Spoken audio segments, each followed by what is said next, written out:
I pull into my parents' driveway, the snow falling in gentle flakes against the pristine colonial in suburban Arvada. December in Denver always brings this perfect snow globe effect. Picturesque and cold in equal measure, much like the Matthews family Christmas tradition. My hands tremble slightly as I check my lipstick in the rearview mirror. Just tell them about the promotion, I whisper to myself, rehearsing the words I've practiced for days. Creative director at 31. They can't dismiss that. The trunk contains carefully wrapped presents, each one selected with painful precision. Hidden beneath them, a small velvet box burns a hole in my purse. Daniel's ring, purchased on an installment plan I can barely afford. But some things are worth the sacrifice. The front door swings open. Dad stands there, his smile genuine but distracted, already glancing over his shoulder at whatever crisis Mom is manufacturing in the kitchen. Holly, you made it. He pulls me into a quick hug that smells of Old Spice and pine. Before I can respond, Mom appears behind him, critical eyes sweeping over me like searchlights. That green dress washes you out, dear, she says instead of hello. I wish you'd worn the navy one I bought you for your birthday. I swallow the familiar sting. Merry Christmas to you too, Mom. The living room is a museum of Christmas past, the same decorations that have adorned the walls for 3 decades. Cousin Jim and his wife occupy the love seat, while Uncle Ray nurses his usual whiskey by the fireplace. Grandma Eleanor sits in her designated armchair, her eyes crinkling with warmth as she spots me. There's my Holly, she says, extending her hand. I navigate toward her, but Ethan intercepts, dominating the center of the room as he always does. Just secured financing for the North Office expansion, my brother announces, not bothering with a greeting. Orthopedic surgery is about to become the most profitable specialty in Colorado, mark my words. Chloe materializes beside him, designer handbag swinging from her wrist. Speaking of profitable, the firm made me senior associate last month. She extracts business cards from her wallet, passing them around like communion wafers. Youngest female senior associate in the history of Bergman and Walsh. I place my handmade family scrapbook on the coffee table. Hours of work, collecting photos, writing captions, preserving memories. Mom glances at it, then nudges it aside to make room for Ethan's medical journal. From her corner, Grandma Eleanor catches my eye and offers the slightest shake of her head. She sees everything, always has. Remember when you were 10? The memory surfaces unbidden as I accept a glass of wine from Dad. Mom standing in my bedroom doorway, pointing to Ethan's straight-A report card. Why can't you be more like your brother? High school graduation. My name called after receiving honors in marketing and design. The audience's applause drowned out by Mom's excited whisper to her friend. Ethan just got his medical school acceptance letter this morning. College graduation, marketing degree in hand. It's not a real career, honey, Dad had said gently, but it'll do until you find something permanent. Access. Then the pattern began. First, Mom calling about their broken furnace during the coldest February on record. We're a little short this month. My first real paycheck, sliced in half to cover their repair. Later, huddled in Mom's car, her voice dropping to a conspiratorial whisper after I'd written another check. Don't tell anyone about this. It would embarrass your father. I return to the present as Dad carves the turkey with surgical precision, his hands steady and sure in a way mine never are at these gatherings. The perfect slices fall onto Wedgwood china as relatives pass serving dishes around the table.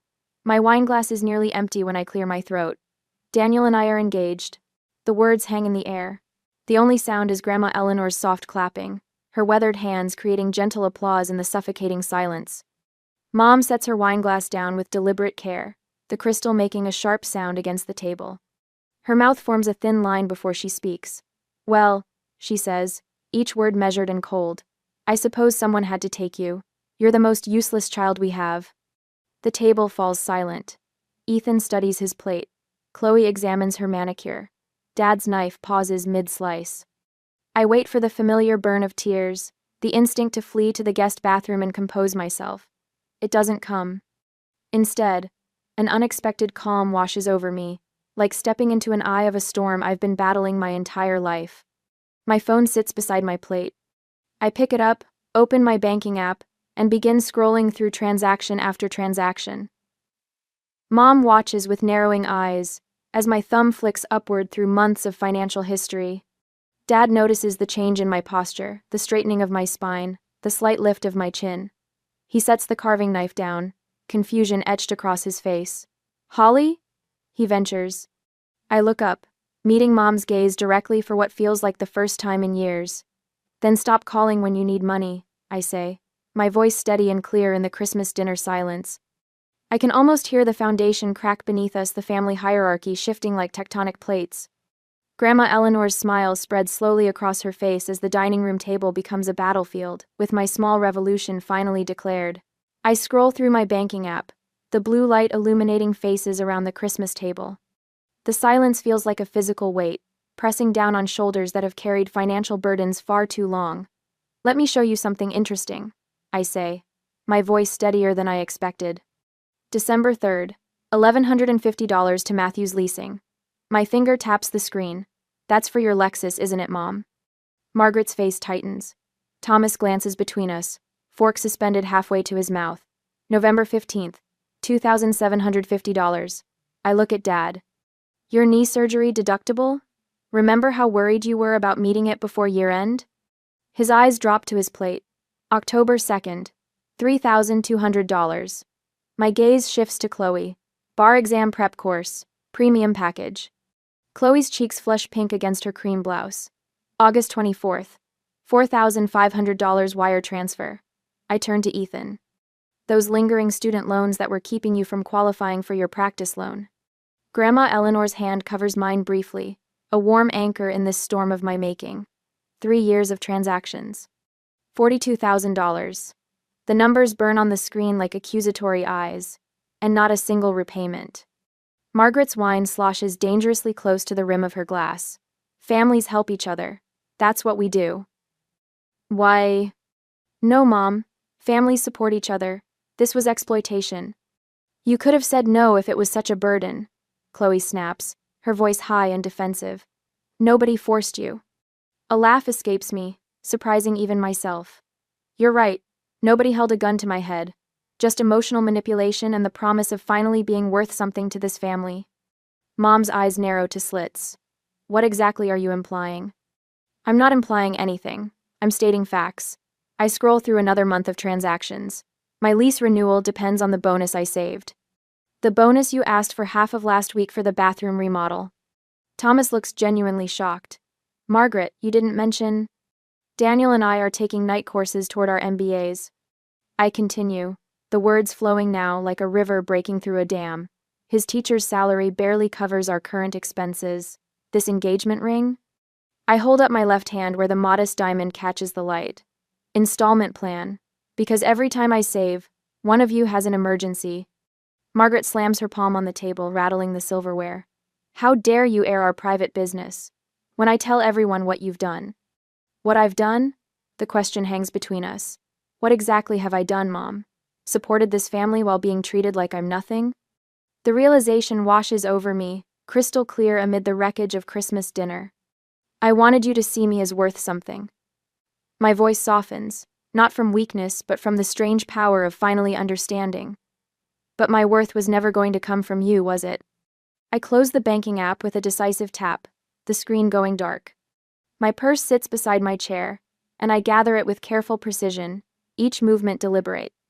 "The Bank of Holly is officially closed," I announce, a genuine smile spreading across my face for the first time all evening. Grandma Eleanor's whispered, "Finally," cuts through the stunned silence. Her weathered hands grip her napkin, eyes gleaming with something like pride. No dramatic exit needed, no tears or slam doors.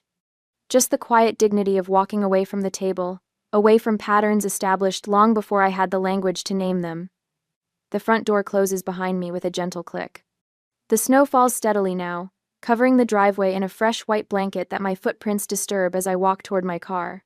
Footsteps crunch behind me. Dad follows, his cardigan insufficient against the December cold. "Holly, wait." His breath forms clouds in the frigid air. Through the front window, I see Grandma Eleanor's firm grip on Mom's arm, preventing her from following. Inside, family members remain frozen in tableau around the abandoned turkey. My phone buzzes with a text notification. "Cousin Laura, call me tomorrow. I saw everything." "I'll talk to you later, Dad," I say, unlocking my car door. "Not tonight." The drive home feels strangely peaceful. No tears blurring my vision as I navigate the familiar streets. For the first time in years, I've stood my ground. The sensation is foreign, almost uncomfortable in its newness. Daniel waits in our apartment, understanding etched across his face before I even speak. A bottle of wine breathes on the counter, 2 glasses ready. "Your mom called," he says, taking my coat. 3 times. I didn't answer. I pull out my phone, switch off notifications with a decisive swipe. First peaceful Christmas night in years. Daniel pulls me close, his teacher's sweater rough against my cheek. "I've been waiting for you to see what I see."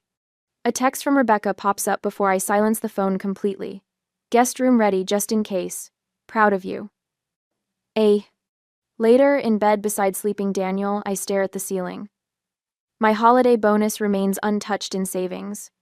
The weight of broken family relationships settles into midnight reflection, bittersweet but no longer crushing. Somewhere between liberation and loss, I find an unexpected moment of peace. The bank of Holly is closed, and for the first time, I'm keeping the assets for myself. 2 days later, Margaret's email arrives at 6:43 a.m. on a Tuesday. I stare at my phone, still wrapped in mourning blankets, as the message loads with its lengthy list of recipients. Extended family, friends, even a few of Ethan's colleagues. The subject line reads, "Concerning Holly's betrayal." My stomach turns to concrete as I scan her carefully crafted paragraph about my shocking Christmas behavior and abandonment of family values. The words slice through my morning calm like paper cuts, small but surprisingly painful. "After all we've sacrificed," she writes, "our daughter has chosen selfishness over family loyalty."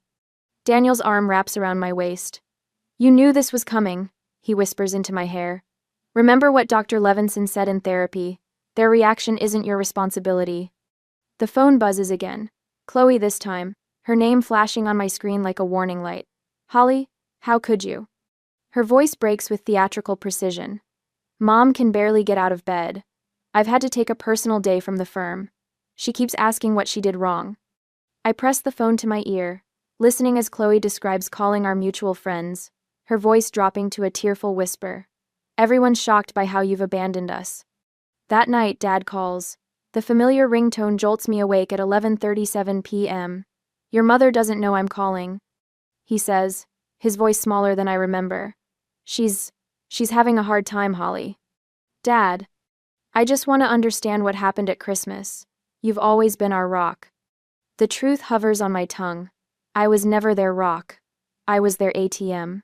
Later that week, my phone lights up with a notification from the Denver Business Journal. Matthews named youngest creative director at Altitude Marketing. The article mentions my innovative approach to client retention and remarkable industry trajectory. My office fills with congratulatory emails while my personal inbox remains a battleground of family allegations. "You should see this," Daniel says one evening, sliding a spreadsheet across our kitchen table. "We've just returned from meeting with his financial advisor, who outlined investment options I'd never considered possible before. Options that exist only because I stopped bleeding money into my family's accounts." What am I looking at? Every loan you've given your family in the last 3 years. Dates, amounts, supposed purposes. Daniel's finger traces the total at the bottom. $42,635. I blink at the number, at once both smaller and larger than I'd imagined. Small enough to wonder where it all went, large enough to have been the down payment on a home. When cousin Laura's wedding invitation arrives, I decline without explanation. The power in that single checkbox, regretfully unable to attend, feels like a small revolution. Thursday's lunch hour finds me at Copper Kettle, my favorite downtown cafe.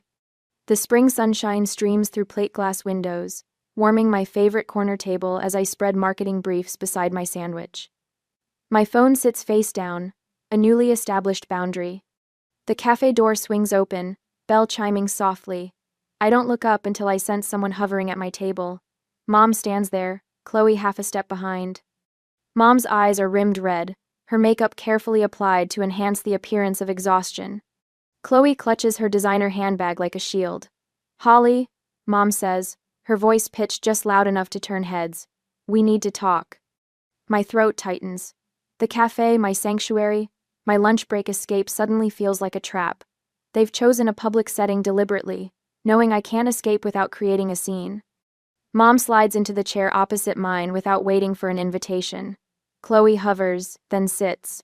The briefs between us become an inadequate barrier. How could you do this to your family? Mom's voice breaks, the tears appearing on cue. After everything we've done for you. Dad's knee is getting worse, Chloe adds, leaning forward. The doctor says he needs another procedure. Is that what you want? For him to suffer because you're being selfish? I lift my coffee cup, taking a slow, deliberate sip. The warm liquid steadies me as I set the mug down with a soft click against the table. I love you both, I say, surprising myself with the steadiness in my voice, but love doesn't require sacrifice. Mom's eyes widen. This isn't the script she expected. Dad's health isn't dependent on my bank account, I continue. And we both know his insurance covers 80% of any procedure. You don't understand, Mom begins, but I cut her off with a raised hand.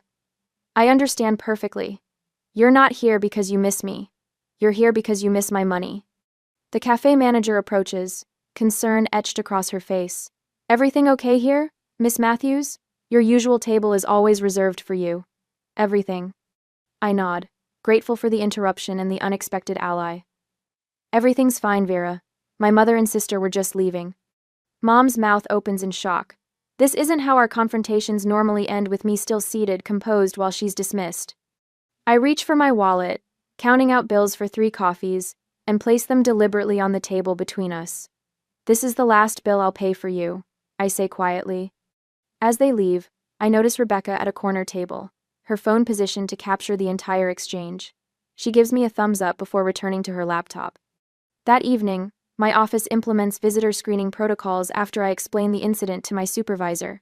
Family drama shouldn't impact our workflow, she says matter-of-factly, updating the front desk security list. The weekly lunches with Grandma Eleanor become my sanctuary.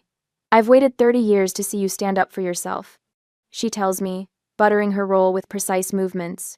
Your grandfather would be proud.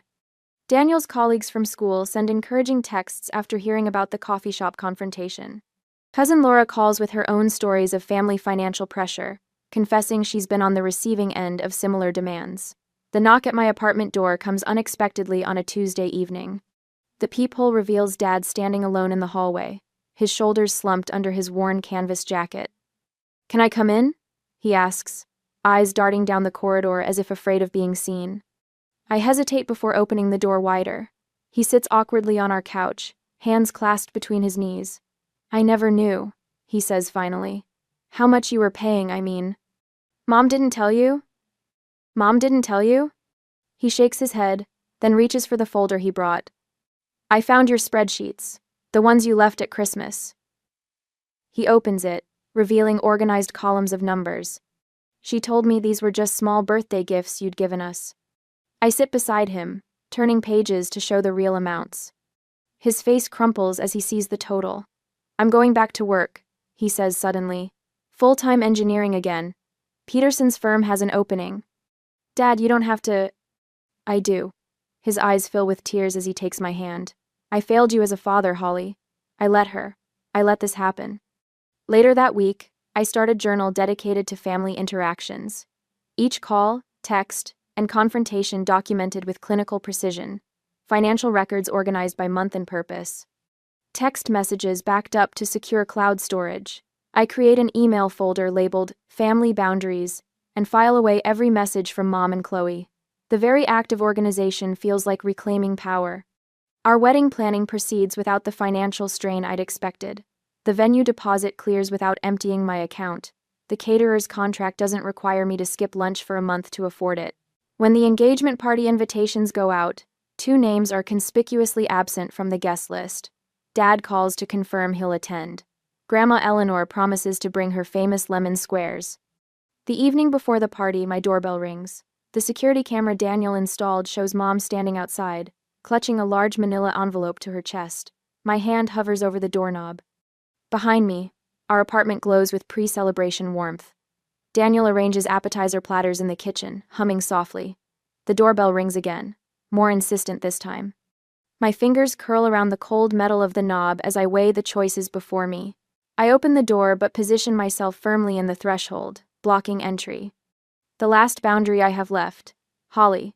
Her voice carries that familiar note of wounded dignity. May I come in? I'm preparing for my engagement party tomorrow, I say, not moving. What's this about? She extends the envelope with a trembling hand. I found these while cleaning out the attic. I thought you might want them.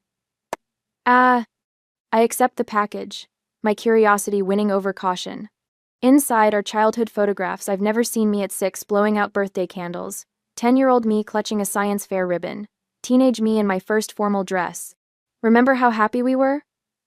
Mom's voice softens, eyes misting strategically. Before all this, unpleasantness.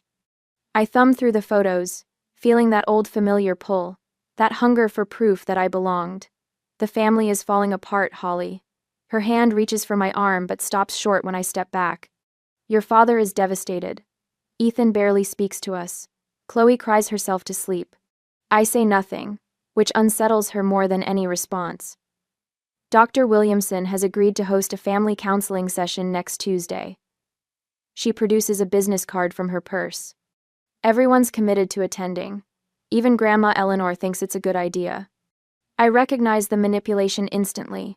Grandma would never. It's the same tactic Mom used when I was 16, convincing me Dad had approved my babysitting the neighbor's kids 3 nights a week, money that somehow always ended up covering Chloe's dance lessons. Thank you for the memories, I say, tapping the envelope against my palm, but this doesn't change anything. Holly, please. I appreciate you thinking of me. My voice stays measured, something new I'm still getting used to. I'll consider the counseling, but right now I need to prepare for my engagement party. Her mouth tightens at the mention of the event she wasn't invited to. Your father misses you. Dad knows where to find me. He's welcome anytime. I begin closing the door, slowly but firmly. I need to go now.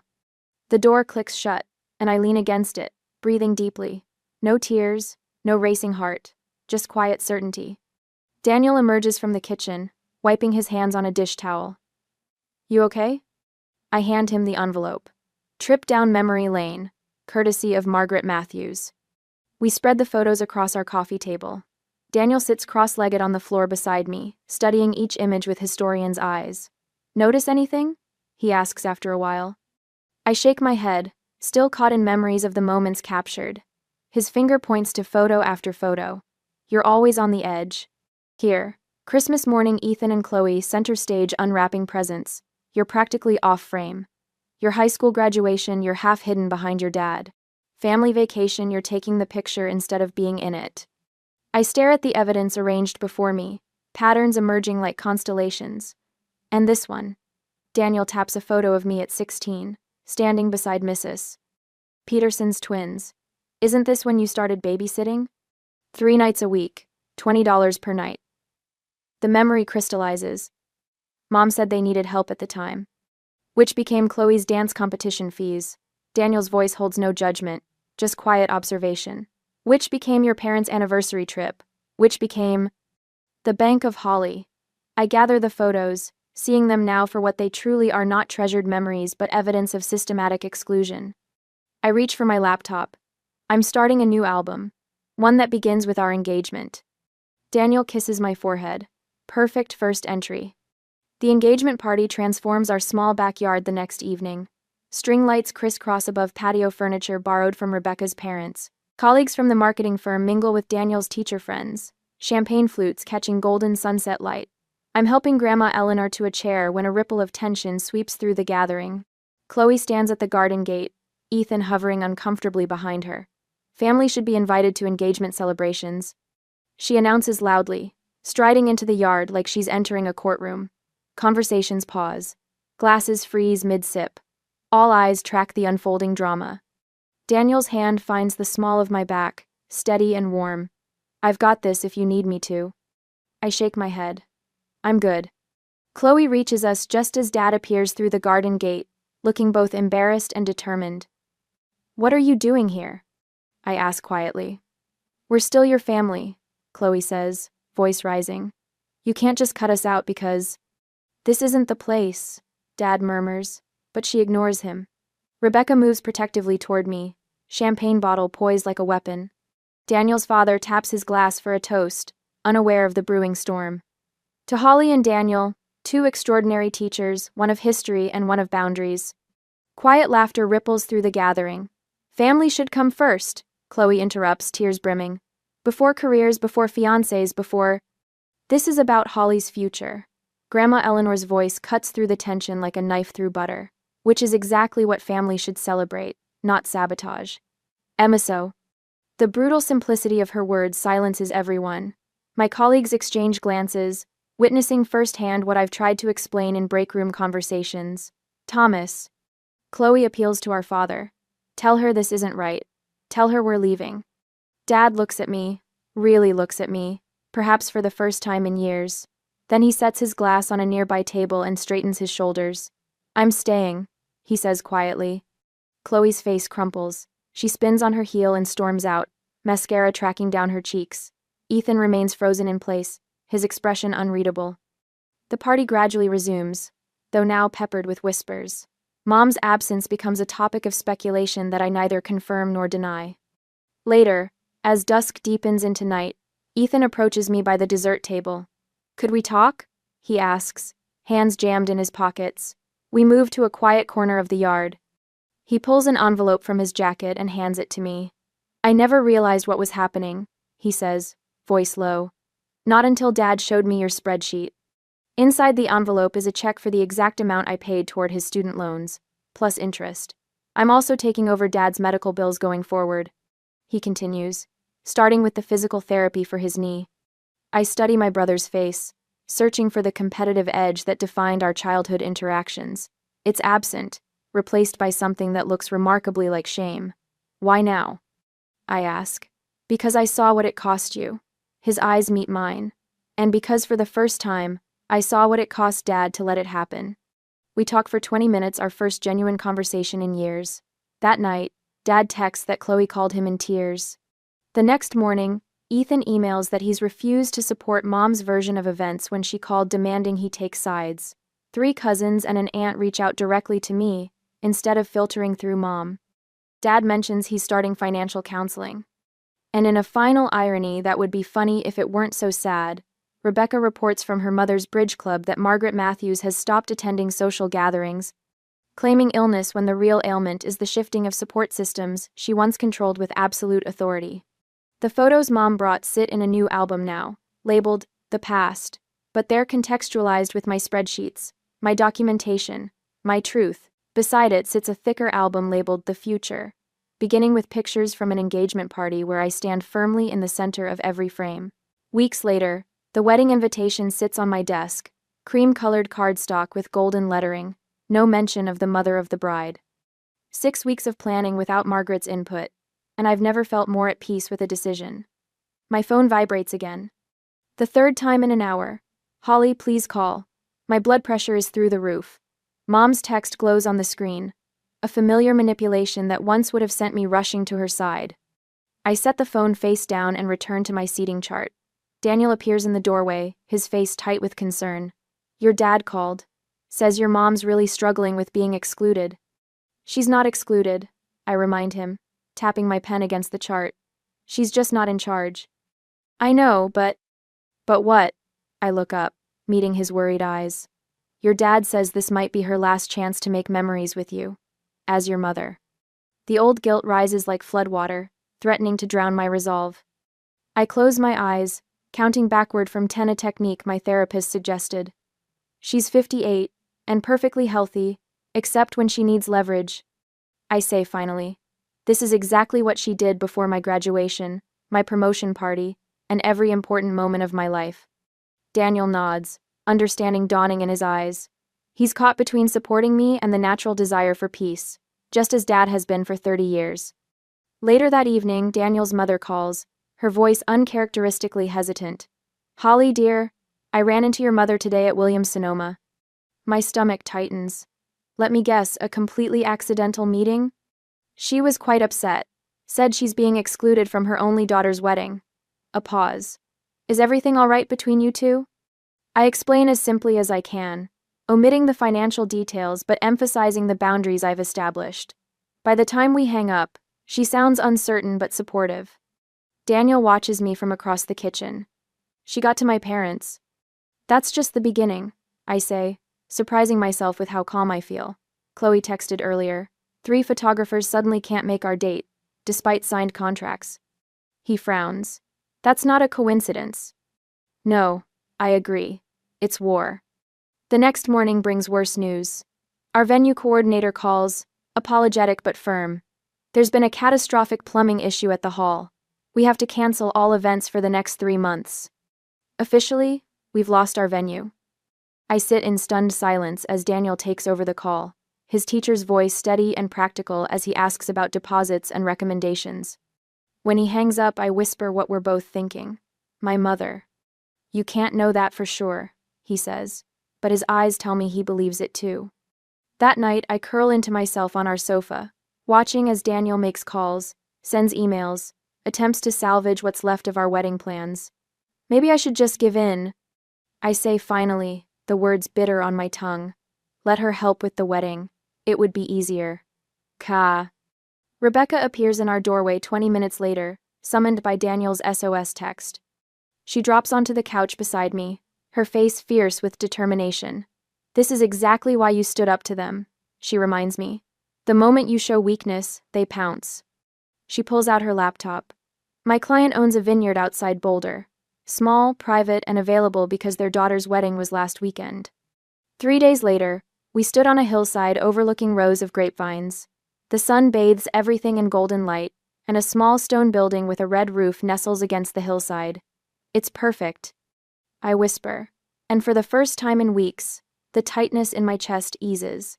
My marketing colleagues rally around me, their industry connections securing last-minute vendors. I spend one entire evening addressing invitations by hand, each one carefully selected. When I reach the envelopes for Mom and Chloe, I include a note card that took me hours to compose. I would welcome your presence at our wedding under these conditions. Respect my boundaries, cause no drama, attempt no control. These terms are non-negotiable. With love, Holly. The wedding day arrives wrapped in sunshine. Dad walks me down the aisle, his steps steadier than they've been in years. His engineering job has returned color to his face and confidence to his posture. Grandma Eleanor sits in the front row, occupying the space traditionally reserved for the mother of the bride. Mom and Chloe sit 3 rows back, both wearing expressions of careful neutrality. Daniel's parents embrace me with genuine warmth before the ceremony, his mother whispering, "We're so proud to welcome you to our family." I don't cry until Daniel reads his vows, his voice steady as he promises to stand beside me through whatever comes. Your strength has taught me what real love looks like, he says, and I believe him. At the reception, I've placed my career award from last month's industry dinner on a small table near the guest book. Beside it, tucked into our wedding album, is the spreadsheet summarizing the financial history between my family and me, a record, not a weapon. During the father-daughter dance, Dad whispers, "I've never been prouder of you, Holly." Later, I find a moment alone with Mom near the dessert table. She looks smaller somehow, less commanding in her carefully chosen navy dress. "I forgive you," I tell her quietly, "but I won't forget." She opens her mouth, likely to protest, but I continue before she can speak. "My home and my finances are off limits to you from this day forward. That's not negotiable." Something shifts in her eyes, a realization that her old tactics won't work anymore. For perhaps the first time in my life, she looks at me with something approaching respect. "I was wrong about you," she says finally. The closest thing to an apology I'll ever receive, but it's enough. During the sister dance, a tradition I created just for today, Chloe leans in close. "I'm sorry," she whispers, the words almost lost in the music. "For everything." I nod, accepting but not absolving. Some relationships take years to rebuild, and we're only at the foundation. Across the room, I watch Dad laughing with Daniel's father, his shoulders relaxed, no longer carrying the weight of keeping peace between warring factions. Mom sits with Grandma Eleanor, their conversation clearly strained but civil. The old hierarchy has crumbled, replaced by something new and uncertain. I'm not cruel in my victory. I don't need to be. The power lies in my smile as I dance with my husband, in the knowledge that I've claimed my life as my own. Not through dramatic gestures or scorched earth, but through the quiet, unshakable power of boundaries drawn in love and maintained with conviction. 3 months later, the paint hasn't even dried on our modest brick bungalow, but it already feels more like home than anywhere I've lived before. Daniel rests his chin on my shoulder as I hang the MBA acceptance letter on our refrigerator, securing it with a magnet shaped like the Colorado state flag. Creative director by day, MBA student by night, he says, pressing a kiss into my hair. How did I get so lucky? I lean back into him, savoring the weight of his arms around my waist. The industry newsletter called it a well-deserved promotion for one of Denver's rising marketing stars. They're not wrong. His voice carries that unmistakable pride that still catches me off guard, appreciation without expectation. The doorbell chimes, and I don't flinch or rehearse responses in my head. Those habits faded months ago, replaced by a steadiness I'm still getting used to. Dad stands on our porch, holding a cardboard box that smells like cinnamon and butter. Made it myself, he says, offering up his homemade apple crisp. Eleanor supervised. Our weekend brunches have become something of a tradition. Dad and Grandma Eleanor at our dining table, sharing stories over coffee and pastries. Sometimes we talk about Mom and Chloe. Sometimes we don't. Either way, the conversation flows, without the undercurrent of obligation that used to poison every family gathering. How's the financial planning course? I ask Dad, as he settles at our kitchen island. Turns out I have a knack for budgeting when I actually try. He laughs, the sound fuller than I remember from childhood. Paying my own bills feels right. Should have done it decades ago. Later, as December snow dusts our front yard, I slip into the emerald green dress hanging in our closet. The fabric catches the light differently now, or perhaps it's just that I wear it differently, without the weight of anticipated criticism. Beautiful, Daniel says from the doorway. I don't argue or deflect. Thank you. Our first Christmas in the new house bears no resemblance to the holidays of my past. We've created our own traditions: cinnamon rolls for breakfast, presents opened slowly with Christmas jazz playing in the background, no rigid timeline or performative perfection. When I open the door for Dad's arrival, I don't brace myself. I don't calculate how much money I might need to spend to earn his approval. I simply welcome him into our home. Merry Christmas, Holly. He hands me a small package wrapped in Sunday comics, his new signature style since he started living on his own terms. The word no comes easily these days. 2 letters that used to feel impossible to pronounce now slip from my lips without hesitation when Chloe calls about just a small loan. I no longer justify my boundaries with lengthy explanations. My worth isn't measured by what I provide. In therapy last week, monthly sessions now instead of weekly, doctor. Patel nodded as I described a recent industry award. Notice how you didn't once mention whether your family would be impressed, she observed. Ethan called yesterday, genuinely curious about my latest campaign. Chloe found a second job to cover her credit card debt. And Mom. Well, Mom is learning that respect cannot be demanded, only earned. Last Tuesday, Jessica, a junior copywriter at the agency, lingered after our team meeting, her expression a mirror of my former anxiety. My parents expect me to fund my brother's startup, she confessed. Instead of platitudes, I shared my story without bitterness, then gave her the book that changed everything for me. Boundaries, with my inscription inside. Some cycles deserve to be broken. The family scrapbook sits on our coffee table, no longer a desperate plea for validation. New pages chronicle our wedding. This house, professional milestones. The final photo shows Dad, Grandma Eleanor, and me at Thanksgiving, genuine smiles replacing stiff poses. The remaining pages wait empty, labeled simply, future memories.